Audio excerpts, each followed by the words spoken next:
Jamie, many thanks for your time. I think it's fair to say this has been an eventful year for you, both personally and professionally. Obviously, you've got a very busy day job in terms of your role as assistant coach with our under-18s, but over the past year, you've also embarked on two astounding charity challenges. First, running the Marathon Disabled, and then rowing across the Atlantic single-handedly. First off, can you just talk about what the inspiration was behind taking on two such astounding challenges? Yeah, I suppose it was born about 4, 5, 6 years ago when I first heard about these challenges, that they were actually a thing, because they sound pretty crazy, right? So I didn't know that they were actually something that happened year to year.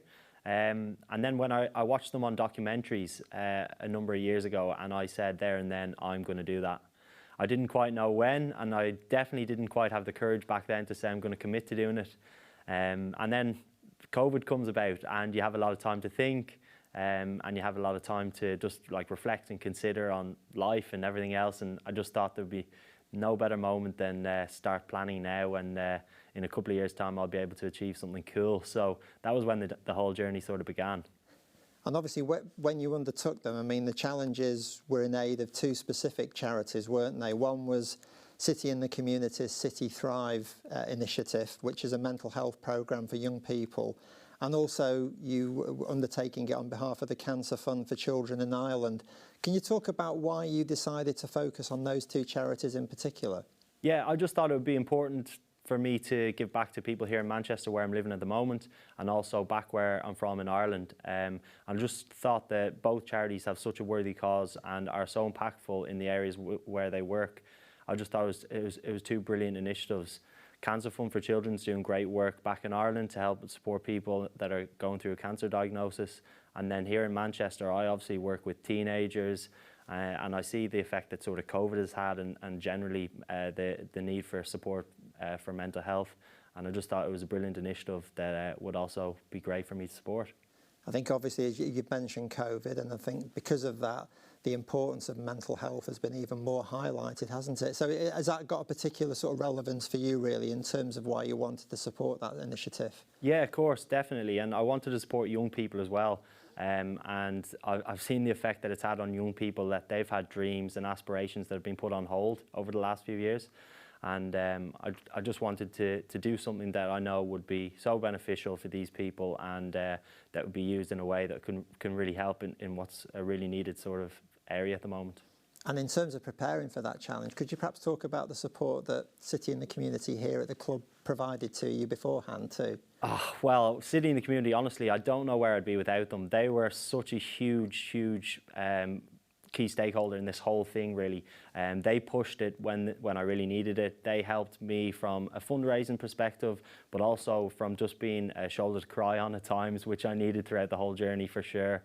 And yeah, just brilliant people working there that have played such a key role in making me get to the start line, and then also throughout the whole journey, and even when we're finished now. So yeah, I can't thank them enough for the role they've played in the whole process. So in terms of looking at these amazing challenges, could we talk about the Marathon Disabled first? And can you explain a little bit about the race and exactly what it is that it entails? Yeah, so the MDS is what it's known as in short form, is essentially 6 ultra marathons in 6 days.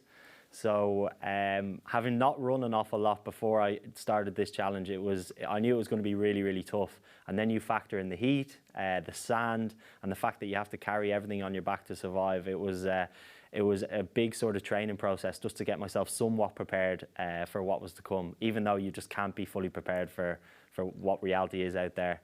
And then it was just an amazing experience where you see amazing things. The stars in the desert are incredible. The struggles of waking up every morning, having ran 3 or 4 marathons in previous days, knowing that you have to go and do another. And then on day 4, it sort of culminates in a double marathon day. And that was when it got really tough. That was, I think it took me 18 hours that day of non-stop moving. You have all sorts of thoughts going through your head at that stage, especially when it gets dark and the sun's dropped, and it's pretty lonely out there. And yeah, what an amazing experience though. Like when you come off the back of that, huge sense of pride and achievement that you've done something really tough. Were you actually a fan of running beforehand? And also, can any training properly prepare you for a challenge of that magnitude as well? Well, I definitely was not a fan of running. Anyone I know will confirm that. But I just basically decided I wanted to do that challenge because I knew it would be really hard for me. And I love the adventure side of it as well, of being self-supported, basically living out in the desert on your own. Well, surrounded by a few people, but no one that I knew really. That sort of adventure element of the race really appealed to me, and yeah, I loved it. I loved having to survive on minimal food. I loved having to carry everything I needed, the whole planning and preparing, like what goes in the backpack, what are the essential items, and then also just like the shared experience with people I got to know when I was out there, and you're running by people, they're helping you, you're helping them, and it's just an amazing experience out there in probably one of the coolest places I've ever been my whole life in terms of like views, and just seeing things that I'll probably never see again. I mean, hearing you talk about it, it sounds off the scale, but what was the actual reality like? Was it even more demanding than perhaps you expected? Yeah, the reality is you have horrendous blisters that are getting worse every step you take, and the heat is shredding your feet combined with sand. The friction just makes it really difficult, so you have that's getting worse every step of the way. You also have like joints, ligaments, muscles that are just fatiguing every day. You're not really replenishing your body whatsoever because you have to carry all the food you need, so you're on minimal calorie requirements. So there's those things that are really, really tough, but also just getting up in the morning knowing that I haven't slept well. I've literally slept on the desert floor. It was freezing cold, because it was actually freezing cold at night, believe it or not. And then, yeah, I have to wake up and run 85 kilometers today, and it's just like, what am I doing here? So, yeah, it becomes pretty crazy then. But once you get moving, there's something powerful around like being in that arena, seeing amazing things that just sort of spurs you on and drives you to finish it. And I guess it speaks about the human spirit as well, doesn't it? In terms of once you embark on something like that, something extra kicks in within you. Yeah, like on I think it was day one, I got a real scare because it was never a doubt in my head that I'd not complete it. However, on day one, the heat hit me and I was starting to hallucinate somewhat, and I was definitely suffering from sort of heat exhaustion, and I felt really ropey at that stage, and I was thinking, oh my God, this is a major wobble. If this is what it's going to be like for the rest of the days, I'm in trouble here. But eventually you get to calm down and you get yourself through it, and then it's another day, which you tick off another day, then you're getting closer to the end, and you know really with this challenge it's just 6 days of really hard work, and then you can bathe in the sort of glory and pride of it, which is a little bit different from the row, because the unknowns of that is a whole different ball game, but I'm sure we'll get onto that. But I mean, obviously the run itself, I mean, it's a remarkable achievement, but what would you say that you think that you learnt about yourself in terms of completing it? I think there was moments in the long day, which is the 85-kilometer day, where I didn't have anything left physically, and my mind was just consumed with my blisters at the time, just like absolutely destroyed. My feet were destroyed. And one thing I was really proud of is that I tried not to let those things affect my whole experience. And I just kept saying to myself, this isn't going to ruin my day. I'm going to keep going. I'm going to make sure that I'm going to have a cool experience, and I'm not going to be clouded by discomfort. And I was quite proud of myself by the end of that I could see sort of clearly through the pain. Oh, with every justification. I mean, it's an amazing achievement. But I mean, that would be enough for a lifetime for most people. But obviously for yourself, then you decided to embark upon the second element of this challenge, which was a 3,000-mile solo row across the Atlantic. And let's take a look at the start of the challenge now, Jamie. Hey guys, it's good news from the Atlantic. 3 days in, and times are changing. Have a look at these flags. As you can see there, the wind is now behind me. So after such a tough sort of frustrating first 2 days where you're literally rolling for 12 to 14 hours a day just to basically stop yourself going backwards, now things are looking a little bit better. Well, a lot better, considering I'm sitting here chilling for 10-15 minutes just enjoying being nudged in the right direction. So we're doing 2.6 knots right now. We're going to jump back in the oars, try and get that up to like 4 knots for the next hour, and really make the most of this nice weather.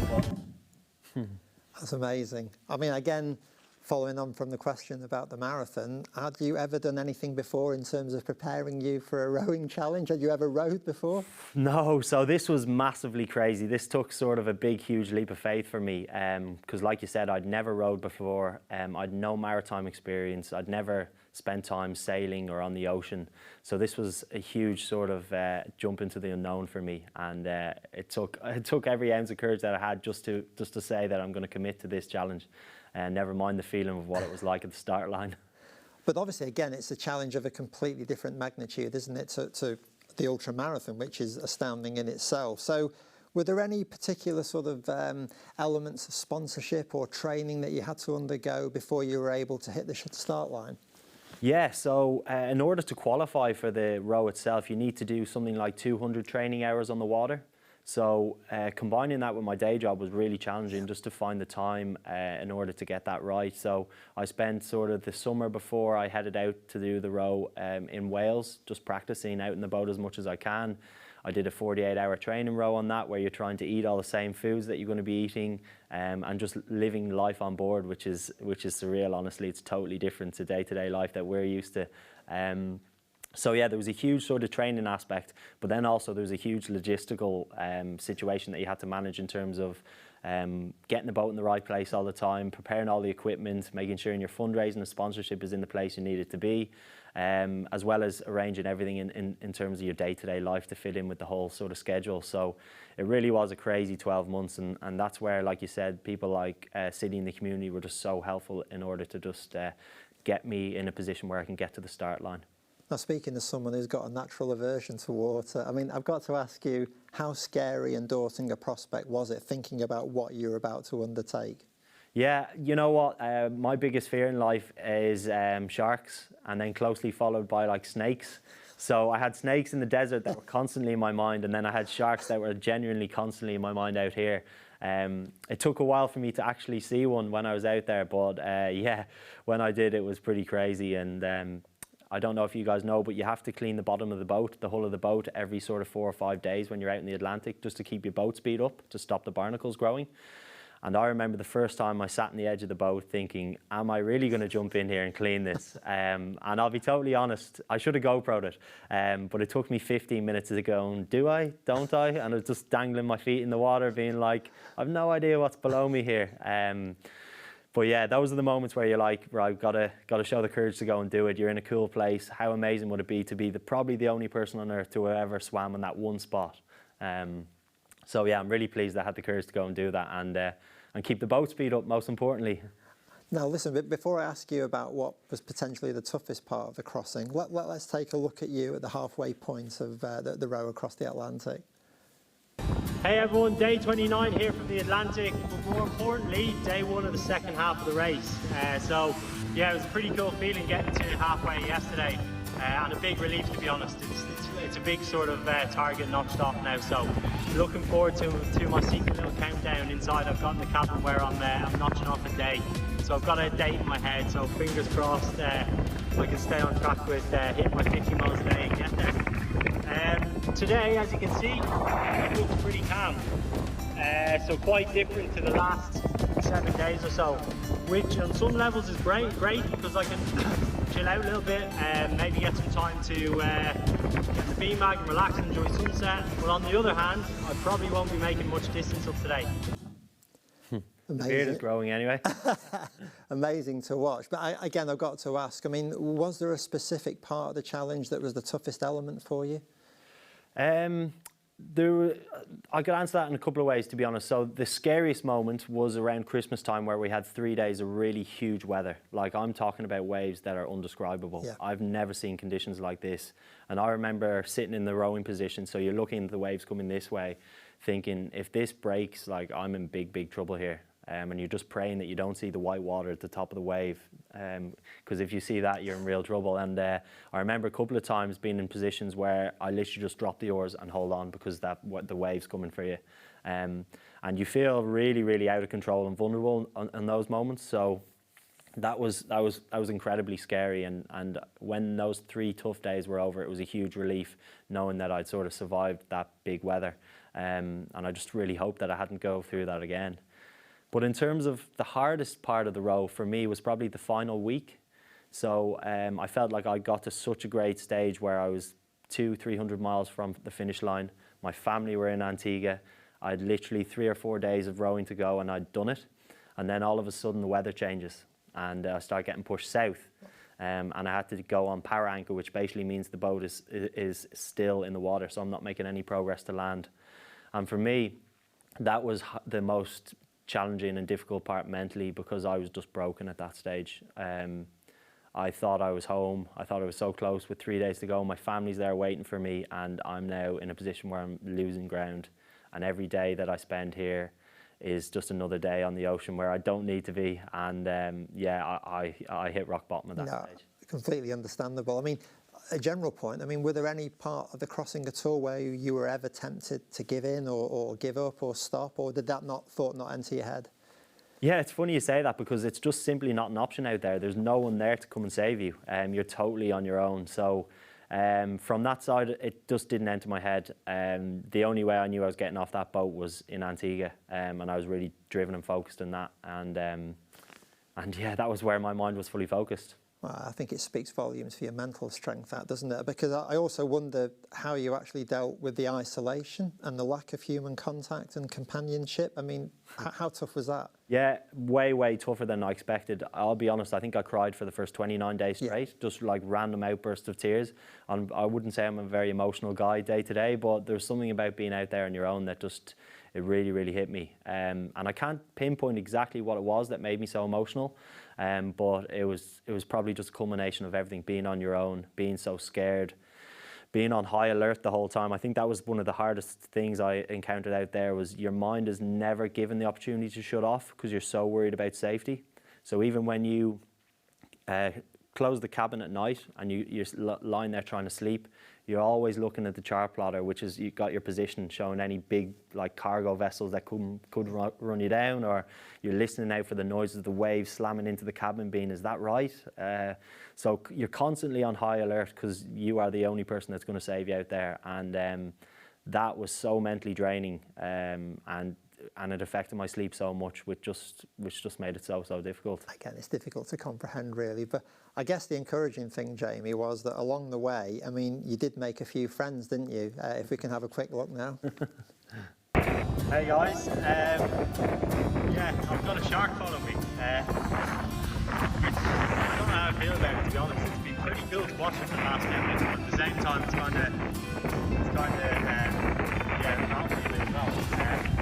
It's big. It's like, it's at least 5 foot, I'd say. And it's got a fin, obviously, and it's got its tail on it. And it's literally just behind me here, about 6 metres away. It's just followed me for the last, I don't know, 10 minutes or so, but it stays about 6 metres away, so it's hard to capture any footage of it on the GoPro. It's just like following the wake, which is pretty scary, I'm not gonna lie. So I'll try and get some better footage now. But yeah, my first shark in the Atlantic. I'm never getting in the water again.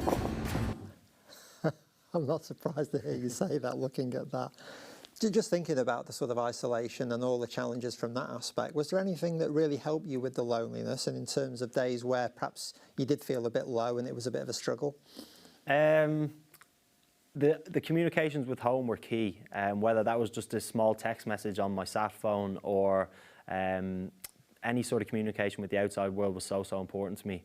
There was another solo rower out there at the same time called Mike.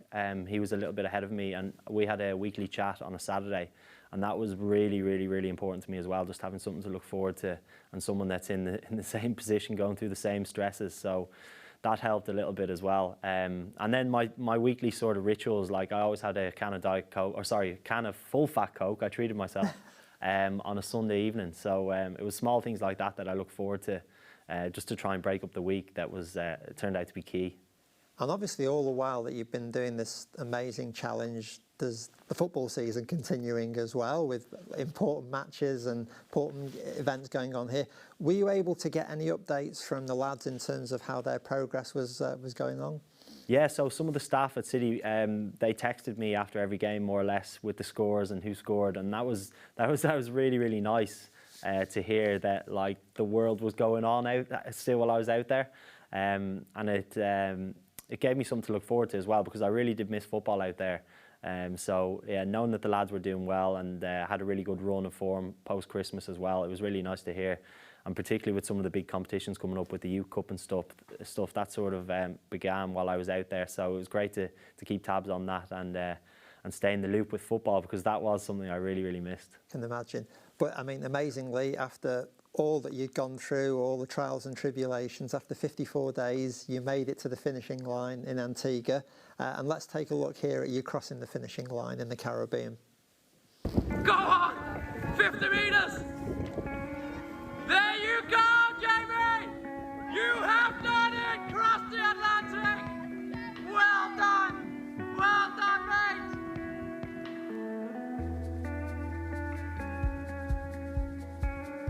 I thought I'd be okay, because I like my own company and I like sitting on the couch for a couple of hours on my own, but that's a different ball game altogether.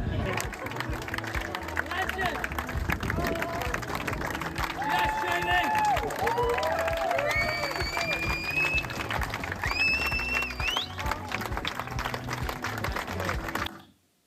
Amazing scenes, those, Jamie. I mean, can you talk to us about your last day at sea and how that felt after everything you've been through?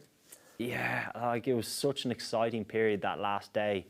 Although I was just rowing so hard to get in that I sort of was pushing myself right to the limit in terms of no sleep for I think the last couple of days, more or less. That I was right on the edge in terms of just like riding on adrenaline. And it was just amazing getting to a stage where I thought I had made it, which was basically when I turned the corner right into the marina. That was the final moment when I'd gone through all the sort of difficult parts of arriving back to land, where I finally could kind of just like, I dropped my head, you'll see it in the video, I just dropped my head with relief and just like let out so all the emotions that have sort of ramped up over those last few days. And it just so much emotions. It was an absolute roller coaster, and it just sort of unleashed then at that stage. I was going to ask you about that, because I guess along the way you'd had to bottle up so many inner feelings, hadn't you? And I guess when you cross the finishing line after such an incredible feat, it's like a pressure valve being released, isn't it? I mean, it's difficult to stop how you feel internally. Yeah, I talk about being on that high alert mode the whole crossing for those 54 days or whatever it was. And then as soon as you turn that corner and you've got people around you see your family, it's just like you said, it's that switch that goes, and it's just a huge weight off your shoulders.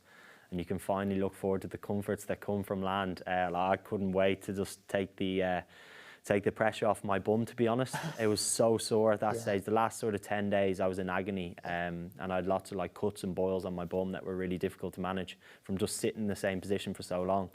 So I was dreaming about like a soft couch and a soft bed and a clean shower, and it was just amazing to think about like coming into that marina knowing that that's hours away now rather than months and weeks, which it was such a distant memory. All the things that we take for granted, of course. But here we can take a quick look at what your thoughts were once you'd completed such an incredible challenge. Finally made it to Antigua after a tough 2 months on the ocean. I think my beard shows just how long it's taken. Yeah, like I'm trying to think about how it's changed me, and it definitely has changed me. I'm a lot more open now in terms of sharing my emotions, I think. I think before this whole campaign I would have been very closed in terms of sharing how I feel, my good days and my bad days. But now, having come through this, I think I'm cool. I'm cool crying on camera, I'm cool telling people like I'm having a bad day. I think I'm better communicating my emotions than I've ever been. So yeah, like it's when you see where the money is being used and for the cause that it feels sort of worth it. And when you're going through those dark moments, you think about, right, this suffering I'm going through is nothing compared to them. So if I can do this, hopefully I'll give them some sort of strength. And like you said, it can help us raise some more money and get behind these great causes. Wonderful to see that. And just reflecting back, I mean, is there anyone that you'd want to specifically thank in terms of the help and support that they gave you in being able to undertake such a challenge? I think there's 4 or 5 people within City in the community that were just key for me. So Sam, Mike, Rach, Kira, those guys were huge in order to get me to where I needed to get to. So Sam actually made the journey out to Antigua there to welcome me in, and that was just brilliant to see, and honestly means a lot. So yeah, without those guys I definitely wouldn't have been in the position that I am now, so I can't thank them enough. as you say, it's a team effort, isn't it? Something like that as well. And I just wonder, Jamie, what that whole experience has taught you, not just about yourself, but about the human spirit and condition, about what we can achieve when we put our mind to it.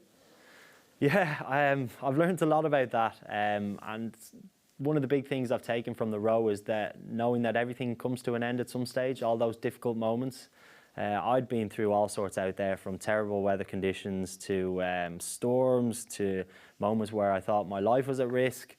And during those tough moments, I always tried to just say to myself, this will end, this will end. And that was a really, really useful tool I used out there, and something that I'm going to definitely take towards life now going forward, because no matter how hard it is, I know that it will come to an end. And yeah, it was really helpful in the dark moments. Obviously, those challenges have ended, but I just wonder about what the future holds. I mean, how are you going to make sure that the impact that you've helped other people feel continues? Are you going to sort of look to try and do a little bit more charity work going forward? I'm putting my feet up and retiring for a few months and handing the baton over to whoever else is crazy enough to do something like that.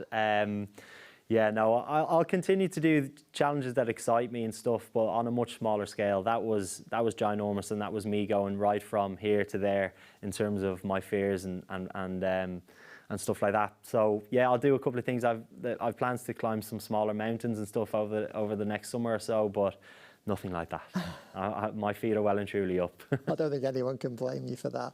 But I just wonder, once you completed that challenge, how difficult it was in a way to reacclimatise back to civilization, normal life, dealing with people, traffic, a busy city. Was that quite tough at first? Well, I had 2 weeks on a beach, so that wasn't too bad. Eating all I can eat in a hotel buffet. But no, in all seriousness, when I got back to the UK and I landed in Heathrow and I was driving back, I did think that everything was just so grey. The roads were grey, pavements were grey, the sky was grey, and all I was used to was blue and amazing scenery and sunsets and stuff. So I remember that first day being like, oh, this is a bit challenging, and if the next few months is going to be like this, it's going to be tough. However, I just threw myself back into work as soon as I got back here to Manchester, and that was just amazing for me. I've had so much support from the academy as well, and it was great to see everyone there. I had loads of questions to answer about the row, and it was just great to be around people, be around my friends again, and have a laugh. Like I missed laughing out there, and being back surrounded by people you trust and stuff like that was really, really nice, and the pressure was off and just back doing what I love to do.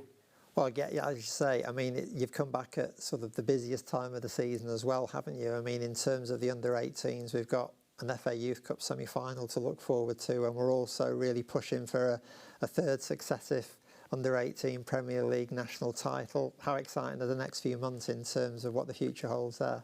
Yeah, well, luckily enough, I was away all throughout the Christmas period, and the guys have been on form since then. They've been flying. It's been a really, really successful last sort of 6 to 8 weeks.